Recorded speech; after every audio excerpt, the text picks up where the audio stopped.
Fernández. Entonces, bueno, también queremos saber qué pasa con esta ley que empezaron a nombrar varios, que es una ley, entre comillas, mordaza. Pero la vocera presidencial Gabriela Cerruti dijo esto. En esta ley que se denomina como la ley del odio, vos dijiste... No hay ninguna ley. Bueno, eso, para que quede claro, porque Mayán dijo que se estaba trabajando. No hay ninguna ley, no, Mayán dijo... Claro, porque es jefe de bloque, por eso. Bueno, pero yo lo dije determinantemente, no hay ninguna ley, no hay ningún proyecto de ley. No va a haber tampoco, Cerruti. No, hay una cantidad de legislación que ya está vigente y lo que hay que hacer es usarla, digamos. La verdad es que nuestro Código Penal, la Ley Antidiscriminación, el Código Penal, hablan de aquellos discursos que tienden a la incitación a la violencia, a la incitación al odio, a la discriminación por razones de raza, de religión, de etnia, de políticas también, de género, por supuesto. Y todas esas son leyes que nosotros tenemos que poder cumplir y en general lo que tenemos que hacer es un cambio cultural que haga que podamos aislar a aquellos que lleven adelante esos discursos. Bueno, ¿hay ley mordaza? ¿No hay ley mordaza? Parece que hay muchos ensayos de un proyecto, pero le pregunto a Álvaro de la Madrid, que está con nosotros, si piensa cambiar los discursos de odio, porque creo que la idea del discurso de odio se dirige a usted, la Madrid. ¿Cómo le va? Buenas tardes. Buenas tardes, ¿cómo están? Un gusto. Pienso que lo que estamos viviendo es una convocatoria populista, lamentable, para recrudecer y profundizar el plan de demolición de la vicepresidente y, bueno, apelando a estos discursos del odio que en realidad no luchan contra esa cuestión. Lo que quieren es silenciar a la sociedad, poder gobernar sin control, sin límites y contrapesos. Y, mirá, yo en el 2020... cuando empezó la pandemia, estábamos con Silvia en la Cámara, escribí una nota de opinión en ese momento para que veamos cómo todo en la Argentina vuelve con la misma finalidad del gobierno, utilizar al odio como excusa para odiar. Era el momento que el presidente, en ese momento el jefe de gabinete Cafiero, hablaban del odio de la oposición, del odio de los que marchaban, y con apelaciones constantes. Lo que quieren, este lamentable episodio que me preocupa lo que ha hecho la Iglesia, este lamentable episodio. ¿Ah, sí? Lo que están buscando desde el kirchnerismo no es la compasión. Lo que están buscando son aliados que le solucionen sus problemas, ¿sí? Y la Iglesia... Yo lo digo con mucho respeto, pero en honor a la verdad y a no traicionar mis ideas y lo que pienso frente a una situación como que la que ha acontecido. La Iglesia, que cuando se trata de la violación de los derechos humanos en Venezuela, de Nicaragua, de Ucrania, de la independencia de Kosovo, que antes de la guerra de Ucrania mantenía en vilo a Europa, ese problema con Serbia, nunca tiene tiempo para ocuparse de eso y te dice que está ocupado de los problemas celestiales. Ahora, cuando se trata en la Argentina de la vicepresidente, entra al fango y al barro de los problemas terrenales de manera inmediata. La verdad que es preocupante porque le hace el juego a esta estrategia. Mirá, frente a lo que pasó con el atentado, con el supuesto atentado, uno ha condenado la violencia, siempre hemos luchado contra los violentos, hemos soportado por años la violencia desmesurada del kirchnerismo, pero hay que decir con firmeza, esta es la seriedad y la responsabilidad que tenemos que tener, que frente a ese episodio queremos la verdad que se investigue, que la diga la justicia, pero no queremos ningún cuento del poder, porque el kirchnerismo tiene una larga cuerda, tradición y antecedentes de mentiras, de manipulaciones, de falsificaciones y de imponer relatos por la fuerza con cancelaciones culturales. El que impugna eso es cancelado automáticamente. Silvia. Sí, definitivamente había intentos de tratar una ley mordaza, de mandarla al Congreso. Lo dijo la interventora del INADI, el fin de semana pasado sacó un editorial pidiendo por esta ley, hablando de la necesidad de esta ley, acusando directamente en el último párrafo una serie de dirigentes opositores. Nosotros por eso le pedimos la renuncia. Estamos hablando de Victoria Donda. Exactamente. Victoria Donda sacó una nota de opinión en Infobae donde hablaba de esta ley de Mordaza, de esta ley de los discursos de odio, que después la vocera negó, pero a mí no me sorprendería en lo absoluto que intentaran avanzar con esto en el Congreso, y en el momento que intenten avanzar, ahí nos van a encontrar defendiendo la libertad de expresión. ¿Qué están haciendo un ensayo? Porque unos dicen que sí, otros dicen que no. La Madrid, si me responde breve, le agradezco, así vamos y vamos. Sí, también claro, Mariano tiene preguntas. Sí. Son ensayos recurrentes, siempre volvemos a lo mismo, pero esto de la ley del odio es viejo, esto es... ¿Ley del odio? Esto, sí, la ley del odio, buscar culpables, señalamientos. No lo ha hecho solamente Maduro, esto es viejo, esto ya viene de Tiberio, de Calígula. Bueno, en otros contextos también. Claro. Alemania tiene una ley del odio, pero en un contexto totalmente distinto, con una historia totalmente diferente que tiene que ver con el Holocausto, ¿no? Exacto, y hablando del Holocausto, mirá lo que decís, Bert Hellinger, que es un filósofo espiritualista, sí, cuando era joven, en la época de Alemania, veía cómo lo quisieron incorporar a la juventud hitleriana, y se opuso, y era señalado como odiador, como una persona peligrosa y sospechosa porque no estaba con ese relato del poder, ¿no? Yo quiero preguntarle... la pregunta, sí, yo te diría es, imagínense esta ley, que ¿quién sería el organismo que debería aplicarla? El INADI que en un párrafo, cuya interventora en un párrafo acusó sin ninguna prueba, sin ningún vínculo, sin ninguna razón a un grupo de opositores de ser los que cargaron el arma que atentó contra la vicepresidenta. A ese tipo de funcionarios le vamos a dar estas herramientas legales de ninguna manera. Cualquier ley en contra de la libertad de expresión es una locura, Daniel. Claro. ¿Ustedes creen en la buena voluntad del gobierno cuando dice abramos el diálogo político para mejorar la convivencia democrática? Te digo que hace un ratito habló la senadora Juliana Di Tulio, habló en una radio y dijo que ella no cree que a la policía de la Ciudad de Buenos Aires se le haya pasado por alto que había un intento de atentado contra Cristina. Fue la misma... Claro, dijo Juliana Di Tulio, la policía de la Ciudad de Buenos Aires que nos vive espiando, que sabe todo... Ah, de la ciudad. De la Ciudad de Buenos Aires.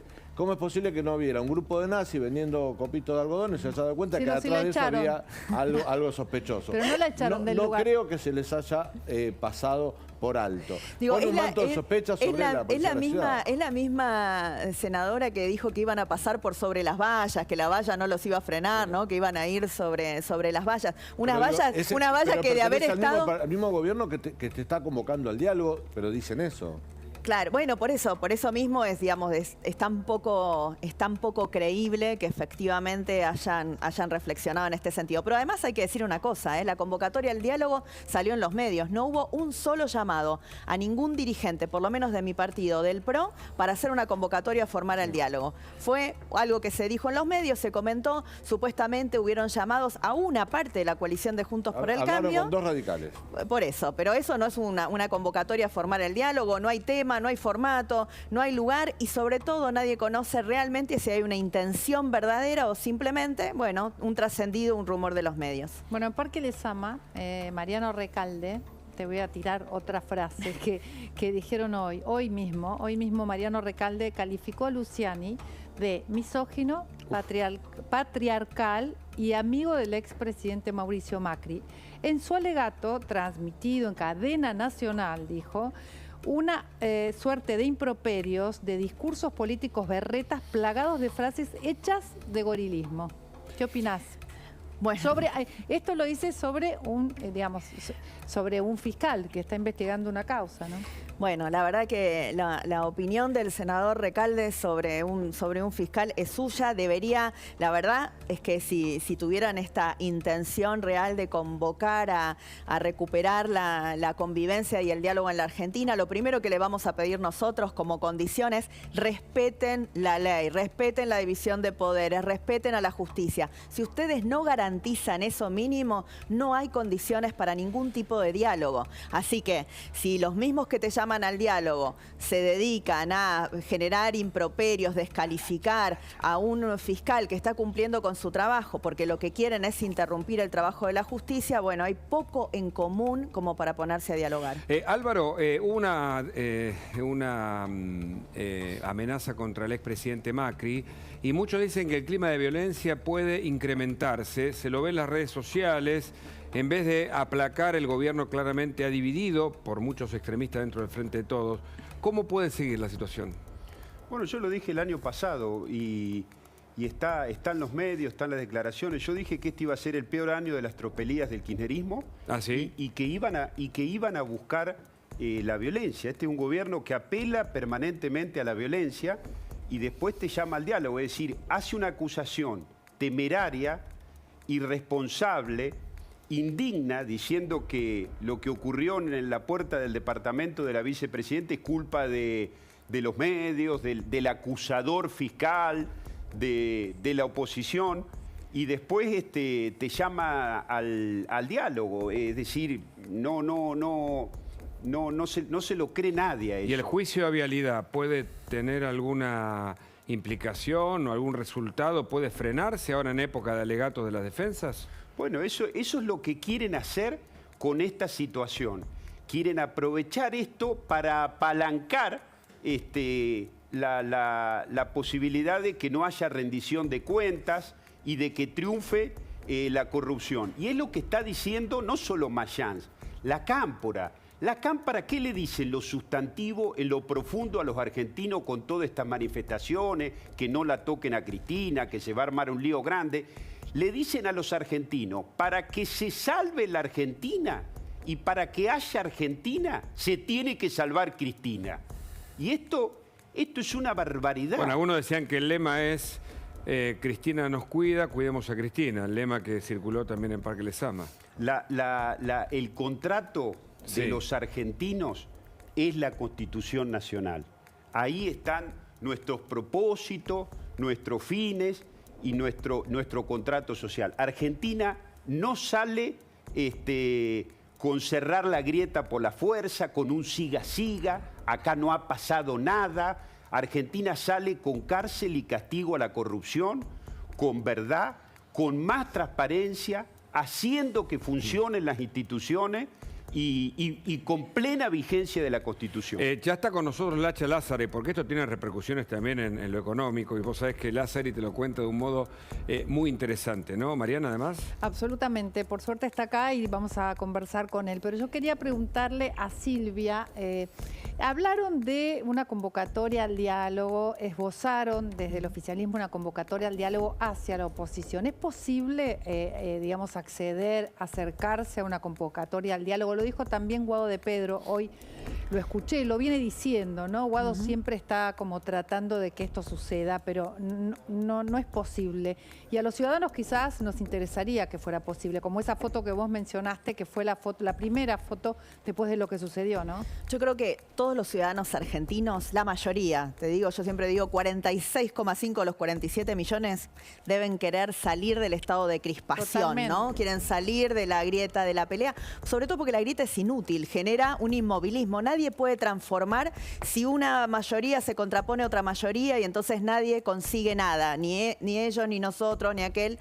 Bueno, salir de eso creo que es el objetivo de todos, pero hay condiciones. La primera condición es que cualquier diálogo tiene que estar enmarcado por el compromiso de cumplir con este marco, con este contrato que es la Constitución Nacional, de respetar al otro, de respetar la división de poderes, la república, de sostener en los hechos y también en las palabras la idea central con la que podemos convivir los argentinos, que es la igualdad ante la ley. Nadie está por encima de la ley. Si ellos creen que hay alguien que puede estar por encima de la ley, es imposible empezar un diálogo para tratar de cerrar o encontrar algunos, no sé si cerrar la grieta, pero encontrar algunos acuerdos por lo menos. Así que con esas condiciones acuerdos necesarios, ¿no? Acuerdos imprescindibles con 40% de pobreza, con una inflación que está llegando al 100, ahora Lacha nos dirá mejor, pero con una situación que no para de empeorar. Pero se necesitan precondiciones. El primero, la disposición de todos a decir, vamos a acatar todos nuestro marco constitucional, ¿no? Es como, parece muy básico, pero hoy eso no parece estar garantizado y algunos sectores se creen por encima de la ley. Bueno, le quería preguntar breve a Álvaro de la Madrid, porque está Gustavo Lázari, para que todos podamos opinar. Me impactó lo que para vos fue un supuesto atentado contra la vicepresidenta, Álvaro. ¿Por qué coincidís con otros, ¿no? Recién el abogado también que estuvo presente aquí con nosotros decía que fue algo armado. ¿Cuál es tu versión? No, yo digo que hay que investigarlo y que eso lo tiene que decir la justicia. Por eso digo supuesto, porque las dudas no son mías, las dudas están en la sociedad argentina. Nadie le cree a este gobierno, nadie le cree a la vicepresidente, porque hacía poco tiempo atrás se había hecho tirar piedras en el Senado, a propósito, por los propios, también para victimizarse y para que la señalaran como que había sido agredida. Y eso sí que fue un montaje y que fue un show. Pero yo viví en Santa Cruz, este gobierno tiene una larga tradición de falsedades y mentiras. Lo hicieron en el 2007 cuando hablaban de magnicidio. Era un hombre que había con un camión atropellado la casa de Kirchner. En el 2006, a los 3 meses de desaparecer Julio López, inventaron un falso secuestro con un albañil de apellido Jerez, que fue toda una farsa. Sí. En el 2009 decían que no lo conocían Antonini Wilson y andaban a los abrazos en la Casa Rosada con él. Viene Nisman, viene Maldonado, Fabián Gutiérrez, que me tocó, yo hasta lo he conocido, Fabián Gutiérrez, crimen pasional, no como crimen pasional, crimen a consecuencia de las valijas de Cristina. Al año de Fabián Gutiérrez, Marcela López, esta vez en Río Gallego, no en Calafate. Todavía desaparecida. Todavía desaparecida, también con un cuento de que era un crimen común. Ese era un crimen de las valijas de Máximo, no la de Cristina. Hace unos meses venimos con el cuento del avión iraní, que estaba todo en regla, que estaban entrenando, y la verdad es que lo quisieron dejar entrar, que entrara calladito y que se fuera sin problema. Le salió mal. Y hay que ver cuántos aviones han entrado. Entonces, el gobierno tiene una larga tradición de mentira. Y te puedo seguir con eso. Cacho Espinosa en el 2003, que era un crimen que no tenía nada que ver con la política. Un balazo por la espalda en Chubut. Un crimen que escondía los vínculos del kirchnerismo con el narcotráfico. El accidente de Gotti al año, viniendo de Chile, de Punta Arenas. Una de las empresas que terminó en manos de Lázaro Báez. Sumamente dudoso. Entonces... Y esto que te estoy diciendo son hechos, yo no estoy inventando nada, todo el mundo sabe de esto, todo el mundo lo conoce. Entonces, yo te digo de la oposición, yo condeno la violencia, pido que se investigue, pero yo no tengo ninguna actitud culposa ni acomplejada con lo que ocurrió para que te hagan cancelaciones culturales. Por eso, mira, con Silvia... Esto es lo mismo que en el 2020. ¿Sabés qué nos decían cuando hablábamos en pandemia para defender a los argentinos? Hagan silencio, cállense, ustedes no pueden hablar. Bueno, eso es lo que buscan. Lacha Lázari quiere hablar y le tengo que preguntar, porque Lacha Lázari es, además de economista, es un hombre que opina sobre política. Entonces, le quiero preguntar si después del atentado hubo alguna modificación en la política, una utilización por parte del gobierno, y cómo esto impacta la economía. Gustavo, gracias por tu visita. Gracias por la invitación. Mirá, yo soy de los millones, pero millones, pues yo hasta ahora no encontré uno que crea que fue un atentado. Yo soy, ¿en serio? Pero desde el primer día que me estoy de riendo. 4 invitados, 3 acá dicen esto. No, pero a ver, a ese episodio y a esta altura de la investigación, permitime, yo no soy un investigador ni mucho menos. No, pero... Lo mejor que le puede pasar a Argentina es que esa ha sido una farsa. Pues si esto fue serio, muchachos, nos están afanando con los impuestos de una forma violenta. Porque cuesta 165 impuestos que pisen el arma, que se le borre un celular. Dásele un pibe de 8 años un celular, te descubre el nombre de quien sea. Que se le borre el celular. A ver, si la democracia argentina está amenazada por copitos de nieve, la democracia de Ucrania está amenazada por Putin. A ver si a mí me vuelve loco esto. Entonces, ¿somos tan endebles que estamos amenazados por 2, 3 marginales con copitos de nieve? ¿No? Yo de entrada... Es como, claro, uno imaginaba a alguien escondiéndose días antes con el copito en lugares donde no hay chicos, ¿no? Además. Mira, yo te digo algo. Yo cuando fue eso, yo digo... No, me costó creer que tanta gente se toma en serio. Para tantos medios, yo la verdad que la gente común no conozco uno. Lo que vimos era muy impactante. No. Sigue siendo... No. Yo te juro. ¿Pero por qué? Porque me causa mucha gracia, porque es muy bizarro todo. Es el colmo del bizarrismo. ¿Qué es lo bizarro? Todo. No existe que la presidenta no haya estado custodiada, que la custodia no encuentre el tipo, que después del atentado siga firmando autógrafos. A ver, si querés ser presidenta y no viste el atentado a 20 centímetros, campeón, no puedes ser presidente. Entonces no vas a ver la pobreza, no vas a ver la inflación, no vas a ver nada. ¿Quién no ve un arma a 20 centímetros en la cara? ¿No? Es muy pocos... No tengo autoridad moral ni intelectual para opinar. ¿Pero crees eso? Pero sea, obvio. ¿Vos crees que esto fue algo armado, que fue algo simulado, que tiene que ver con qué? ¿Con desviar la atención hacia dónde? Yo lo que creo, primero, vamos por partes. Primero, yo lo que creo que nunca estuvo en riesgo la señora, si no me hubiera... A mí no me gusta que la gente esté en riesgo. Nunca estuvo en riesgo la señora, nunca estuvo en riesgo la democracia. Eso estoy clarísimo, segurísimo, no tengo ninguna duda, me cuesta creer. El kirchnerismo es especialista en esto. Estos son los tipos que con 6 pesos se comía, estos son los tipos que mintieron todos los números de la economía, estos son los tipos que te dicen que estás creciendo y estás muerto de hambre, las vacunas. Macanean con las vacunas. Es decir, yo siempre digo que los kirchneristas con los números son como los mapuches. No macanearon, hubo un vacunatorio VIP, pero se quedaron con cuando no había vacunas, se vacunaron ellos. Acordate que inauguraban viajes de vuelos vacíos. Sí. A ver, venía el avión y iban a recibir un avión. Vuelan millones de aviones por todos lados, por todo el mundo. Acordate la azafata llorando. Sí, son especialistas de estas cosas. Yo creo que los kirchneristas con los números son como los mapuches con los mapas. Son muy peligrosos. No le podés creer de entrada. Cuando digamos los pseudo mapuches, porque si no ofendemos al pueblo original. Los que se disfrazan para obtener o para usurpar y toda esa chantada que hay ahí en el sur, ¿viste? Y que con alguna causa que tampoco también es bastante una tontería, porque que pase una persona hace 300 años no te da propiedad de la tierra. No nos metamos en eso. Claro, no. Sino, vamos para otro lado. Sí, bueno, sigamos por ahí. Con el criterio mapuche, permitime, los descendientes de Colón serían dueños del Atlántico. Es una tontería grande, es todo el argumento. Y de ese argumento tonto deriva un problema terrible sobre la propiedad privada, sobre la vida de la persona, sobre la libertad vos de la decís persona. que hay relación entre el atentado... No, yo me fui de tema, pero lo que te quiero decir es... a mí no me gusta que avance un argumento que es falso. Porque después derivan millones de cosas, la misa de hoy, las religiones... pero eso ya estaba programado antes, bueno, no la misa, pero lo del Parque Lezama estaba programado después de Luciani. Sí, bueno, pero el punto es este. Vos cuando dejás avanzar un argumento que es falso, después no frenás más. Y te ramifica. Y yo creo que cuando la economía está tan endeble, y dejame ir a mi punto... A la economía, claro. Cuando la economía está tan endeble, vos en el mismo momento que tenés toda esta liturgia del atentado, que yo ni lo llamo atentado, de toda esta liturgia, en el mismo momento vos tenés a un ministro de Economía girando casi 2 semanas por Estados Unidos. Ojo, no se gira tanto, ¿eh? Cuando se va a los viajes, la gente que labura va 2 o 3 días, volvió con lo que tenía que ir a buscar. ¿Qué quiere decir con eso, girando? Que están vendiendo humo a morir.